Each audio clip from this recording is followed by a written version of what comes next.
ترین مسلمان کون سا؟ میرے تمہارے آقا کو کہنا تھا تہجد پڑھنے والا، نمازوں کا پڑھنے والا، حج کرنے والا، اللہ کے راستے میں جان دینے والا، اللہ کے راستے میں وقت لگانے والا، لیکن نہیں، تاجدار مدینہ نے فرمایا اطعام الطعام وطیب الکلام، لوگوں سے میٹھا کلام کرنے والا، لوگوں کو کھانا کھلانے والا دنیا میں سب سے بہترین مسلمان ہے۔ اس سے اچھا مسلمان کوئی نہیں ہے جس کی زبان کے بول میٹھے ہو، جس کے اخلاق اچھے ہوں۔ تاجدار مدینہ نے فرمایا قیامت کا میدان ہوگا، لوگ اپنے اپنے اعمال لے کر آئیں گے، لیکن قیامت میں کسی کا گارنٹر بن کر نہیں آؤں گا، لیکن آقا نے فرمایا ایک بندہ ہے میں اس کے گارنٹی لے کر قیامت کے میدان میں پہنچوں گا۔ اس صحابہ نے پوچھا یا رسول اللہ آپ گارنٹی کس کی لے کر پہنچو گے قیامت کے میدان میں؟ قرآن پڑھانے والے، جہاد کرنے والے؟ نبی نے فرمایا بالکل نہیں، آقا فرماتے ہیں انا زعیم، میں گارنٹر ہوں، جنت کے بیچ میں سینٹر میں مین جگہ میں ایک محل لے کر دوں گا۔ آقا یہ محل کس کو لے کر دو گے؟ فرمایا لمن حسن خلقہ، جو دنیا میں اپنے اخلاق اچھے بنائے گا، اپنی زبان کے بول میٹھے بنائے گا، جس کے اخلاق اچھے ہوں گے اپنے گھر والوں کے لیے، باہر والوں کے لیے، رشتہ داروں کے لیے، بیوی بچوں کے لیے، ماں باپ کے لیے۔ نبی نے فرمایا جس کے اخلاق اچھے ہوں گے جنت کے بیچ میں میں محمد اپنی گارنٹی پر اسے محل لے کر دوں گا۔ لیکن عجیب بات تو یہ ہے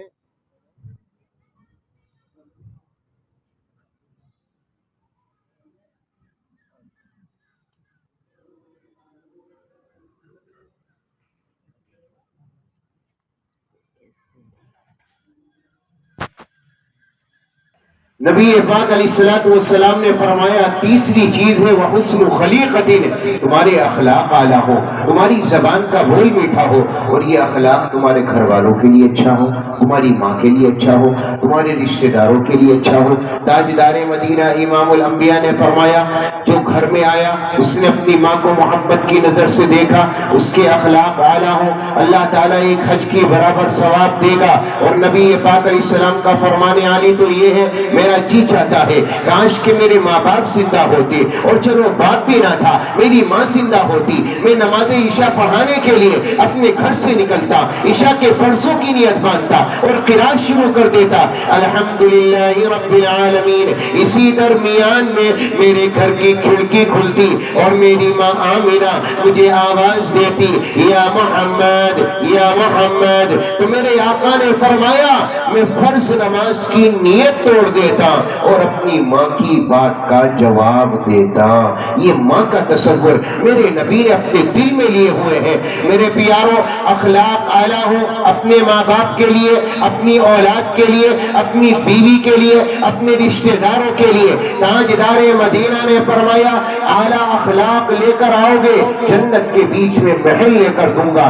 اور چوتھی چیز میرے نبی نے بیان فرمائی وعفۃ فی طعمۃ، تمہارا کھانا حلال ہو، تمہارا کھانا پاکیزہ ہو، حرام مال سے اپنے جسم کو نہ بڑھاؤ۔ اللہ کے نبی نے ارشاد فرمایا اگر اللہ نے کسی کو اولاد زیادہ دی ہے، آمدنی کے ذرائع کم ہے، اس کے باوجود اولاد کے پیٹ میں حلال لقمے ڈالتا ہے، حرام لقمے نہیں ڈالتا، نبی نے فرمایا کل قیامت کے میدان میں آئے گا اللہ تعالیٰ اسے جنت میں جانے سے نہیں روکے گا جس نے دنیا میں اولاد کے پیٹ میں حلال لقمے ڈالے۔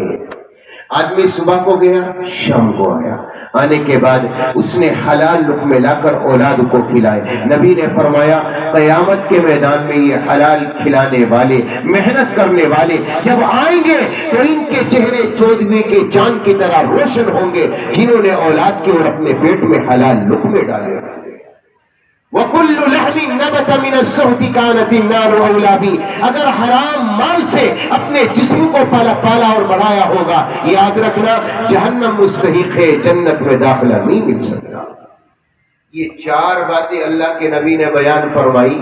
نمبر 1 سچ بولو جھوٹ نہ بولو۔ نمبر 2 امانت میں خیانت نہ کرو، کسی کو دھوکہ نہ دو۔ نمبر 3 اخلاق اعلیٰ بناؤ، زبان کے بول میٹھے بناؤ، زبان کی ترشی نکالو، اپنے آپ سے کسی کو تکلیف نہ پہنچاؤ۔ تاجدار مدینہ نے فرمایا اگر اخلاق اچھے ہوں گے جنت کے بیچ سینٹر میں محل آپ کا، یہ رسول اللہ کی گارنٹی۔ اور چوتھے نمبر پر وعفۃ فی طعمۃ، تمہارا کھانا حلال ہو، تمہارا کھانا پاکیزہ ہو۔ یہ 4 باتوں پر جو عمل کرے گا نبی نے فرمایا اللہ اسے دنیا میں بھی عزت دے گا، اللہ اسے آخرت میں بھی عزت دے گا۔ اگر یہ 4 باتیں آپ کی زندگی میں نہیں ہے، آپ سچ نہیں بولتے، جھوٹ بولتے ہیں، آپ لوگوں میں امانت داری نہیں رکھتے، لوگوں کے ساتھ دھوکہ کرتے ہیں، آپ لوگوں کے لیے اچھے اخلاق نہیں ترش الفاظ رکھتے ہو، لوگوں کے لیے اپنے لیے اپنی اولاد کے لیے حلال نہیں حرام لقمے کھلاتے ہو۔ نبی نے فرمایا اگر اس کے خلاف زندگی ہے دنیا میں کوئی آدمی آپ کو عزت نہیں دے سکتا۔ اللہ تعالی ہمیں عمل کی توفیق عطا فرما دے۔ میں کہا کرتا ہوں ایمان کی دولت کھو بیٹھے، اسلام کی عظمت بھول گئے، غیروں کے فسانے یاد رہے اور اپنی حقیقت بھول گئے، اخلاق کا شیشہ چور ہوا، انصاف دلوں سے دور ہوا، اللہ کا شکوہ یاد رہا اور اپنی شرارت بھول گئے، قرآن کے پارے پارے میں اللہ سے کرتے ہیں باتیں، میدان عمل سے دور ہوئے، قرآن کی تلاوت بھول گئے، میزان عمل سے دور ہوئے، دولت کے نشے میں چور ہوئے، اسلام مٹانا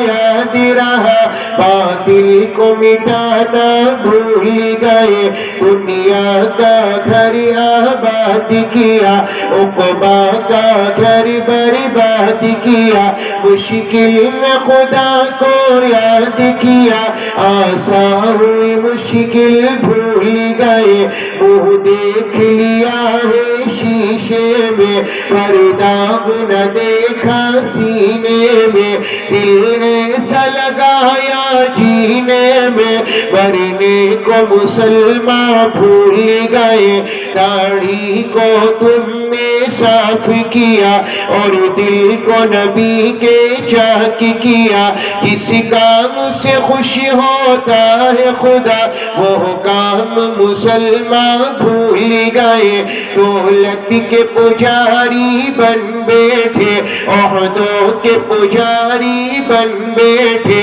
قارون کی پیروی کرنے لگے، آقا کی نصیحت بھول گئے، کیا کسی کو زنا کیا بغض و دغا، ہر ایک ہمارا فعل برا، عزت کے لٹیرے بن بیٹھے، عزت کی حفاظت بھول گئے، اسلام کے غازی بن نہ سکے، ہم دل سے نمازی بن نہ سکے، جن سجدوں میں ملتا ہے وہ خدا، ہم ایسی نمازیں بھول گئے۔